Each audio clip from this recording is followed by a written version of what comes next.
আর যে কয়েকটা common room আছে এগুলোতে অলরেডি ফিল্টার ব্যবস্থা আছে, এই জন্য আমরা দিচ্ছি না। ইতিমধ্যে আমরা আমাদের ক্যাফেটেরিয়া যেগুলো আছে, ডাক্তার ক্যাফেটেরিয়া এবং টিএসসি ক্যাফেটেরিয়া, এগুলোতে আরও বড় এবং ভালো মানের আমরা ফিল্টার দিয়েছি, যেহেতু ক্যাফেটেরিয়াতে বেশি মানুষ খাবার খায়। আর আমাদের বিশ্ববিদ্যালয়ে যত স্পেসে খাবারের দোকান আছে আমরা চেষ্টা করছি বিভিন্ন মাধ্যমে সমঝোতা করে বা সমন্বয় করে আমরা ফিল্টার দেওয়া। আপনারা লাইব্রেরির সামনে দেখবেন একটা ফিল্টার দেওয়া হয়েছে। এর ফলে আমাদের বিশ্ববিদ্যালয়ে যে স্বাস্থ্যকর পানির একটা অভাব ছিল সেটা সম্পূর্ণরূপে আমি মনে করছি সম্পূর্ণরূপে এটা সমাধান করে দিয়েছি। আমার ইশতেহার ছিল আমাদের বিশ্ববিদ্যালয়ে সব cafeteria, common room, reading room সবগুলোতে স্বাস্থ্যকর পানির ব্যবস্থা করা। আজকের মাধ্যমে আমার এই কাজটা আলহামদুলিল্লাহ সম্পূর্ণ হয়েছে।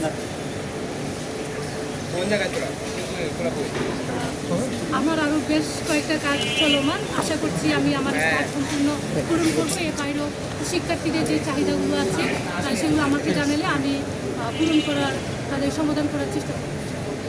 আমি কথা বলার জন্য আমাদের আবু সদস্য আপনার